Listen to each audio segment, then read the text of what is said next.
प्यारे बच्चों, आज हम देखेंगे एनसीईआरटी कक्षा 10 का पहला लेसन जिसका नाम है वास्तविक संख्या। इसमें प्रश्नावली ये 1.2 का 5वां सवाल है, जिसमें कहा जा रहा है कि जांच कीजिए कि किसी प्राकृतिक संख्या n के लिए 6 के पावर n अंक 0 पर समाप्त हो सकती है। तो इसमें ये सिद्ध करना है कि ये 0 पर समाप्त होगी n के लिए। तो कहने का मतलब कि अगर प्राकृतिक संख्या n का यानी पावर अगर कुछ हो, जैसे प्राकृतिक संख्या का मतलब 1 से शुरू होगा अनंत तक, तो अगर n का पावर 1 से अनंत तक हो तो इसका मतलब ये 0 पे समाप्त होगी। ये क्या ये सत्य है? ये 6 के पावर n रहेगा तो नहीं। जैसे कहने का मतलब कि अगर 6 के पावर n रहेगा तो ये 0 पर समाप्त होगी कि नहीं। तो यहाँ पे देखिए, जैसे कहने का मतलब ये कब 0 पे समाप्त होगी, जब आपका 60 हो, यहाँ पे 6 ना हो बल्कि 60 हो और उसके पावर n होगा यानी 0 होगा। कहने का मतलब तभी आपका ये 0 पे समाप्त होगी। कहने का मतलब यानी जब गुणांक इसका कितना होगा 5, तब यह 0 पर समाप्त होगी। लेकिन इसमें 6 में आपका गुणांक कितना है 2 गुणे 3 यानी 2 3 6 को तोड़ेंगे कितना होगा। अगर 60 रहता तब हो जाता, जैसे कि 2 गुणे 2 गुणे 3 गुणे 5 यानी 60 को तोड़ेंगे ऐसे, तो इसका गुणांक कितना हो रहा है 5। तो इस तरीके से ये अगर ऐसे रहता कि 60 के पावर n का अंक 0 पे समाप्त होगा तो हाँ हो सकता है, क्योंकि इसमें गुणांक कितना आ रहा है 5 इसका गुणनखंड करने पर 60 का।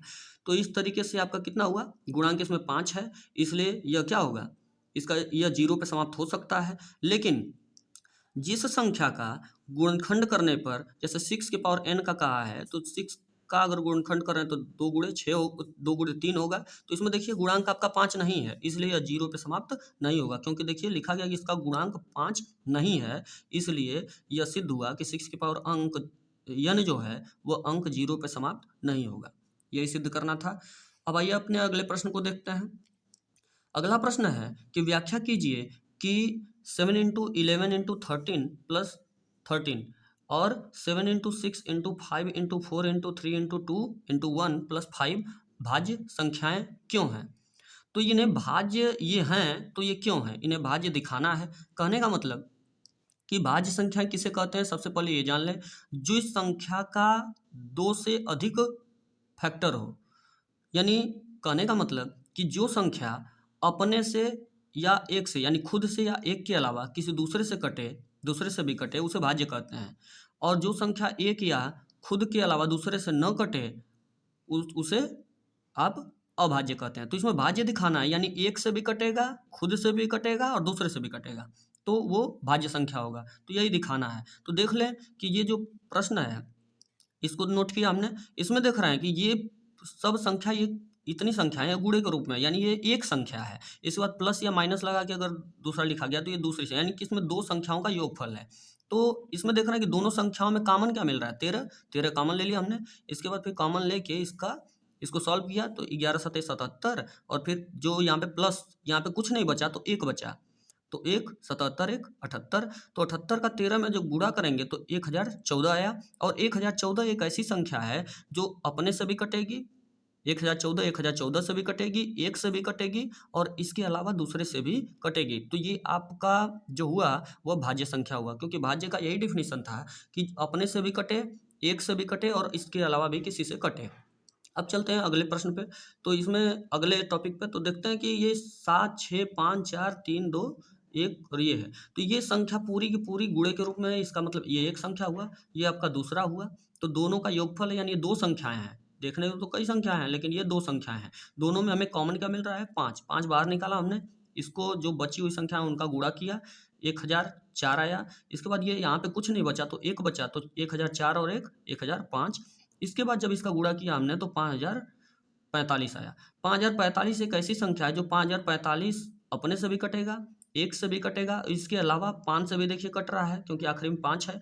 तो इसलिए अपने से भी कटे, एक से भी कटे या इसके अलावा भी किसी से कटे तो वह भाज्य होता है। तो इसलिए यह सिद्ध हुआ कि ये भाज्य संख्याएं हैं। अगले प्रश्न को देखते हैं। अगला प्रश्न है हमारा कि किसी खेल के मैदान के चारों ओर एक वृत्ताकार पथ है। इस मैदान का एक चक्कर लगाने में सोनिया को 18 मिनट लगते हैं, जबकि इस मैदान का एक चक्कर लगाने में रवि को 12 मिनट लगते हैं। मान लीजिए कि वह दोनों एक ही स्थान और एक ही समय पर चलना प्रारंभ करके एक ही दिशा में चलते हैं, तो कितने समय बाद पुनः वह प्रारंभिक स्थान पर मिलेंगे। यानी सोनिया को उसी का कितना समय लगा, 18 मिनट, और रवि को कितना समय लगा, 12 मिनट। तो ये उनको लगा समय एक चक्कर पूरा करने में, और फिर वो दोनों जहाँ से शुरू किए थे वहाँ पे कितने समय बाद फिर वहीं पे मिलेंगे। तो कम से कम कितना समय लगेगा, तो कम से कम समय अगर पूछे कि कितना समय बाद वो फिर पहुँचेंगे उसी स्थान पे, तो क्या होगा, तो इसके लिए क्या करते हैं कि एलसीएम निकालते हैं। तो सोनिया को कितना समय लगा, 18 मिनट, और रवि को कितना समय लगा, 12 मिनट। तो 18 और 12 का क्या निकाल लेंगे, एलसीएम, यानी गुणनखंड कर ले रहे हैं। तो गुणनखंड कर रहे हैं तो क्या होगा कि ये गुणनखंड करने के बाद देख रहे हैं कि 18 का 2 गुणे 3 गुणे 3 होगा, और 12 का 2 गुणे 2 गुणे 3। तो इसमें से कॉमन क्या मिल रहा है, 2, तो 2 ले लिया, फिर 3 कॉमन मिला तो 3 ले लिया। ये देखिए 2 कॉमन लिया तो 2, और इसके बाद 3 मिला तो 3, और इसके बाद एलसीएम के लिए क्या करते हैं, ये तो एचसीएफ हो जाता है, लेकिन इसके बाद एलसीएम में क्या करते हैं, जो छोटी हुई संख्या है उनको भी ले लेते हैं, यानी 3 और 2 छोटा हुआ तो इसको भी ले लिए, और सबका गुणा करने के बाद कितना आ रहा है, 36। तो ये आपका एलसीएम आया। यानी सोनिया को और रवि को यानी एक चक्कर लगाने के बाद वो फिर उसी स्थान पर कब मिलेंगे, 36 मिनट बाद।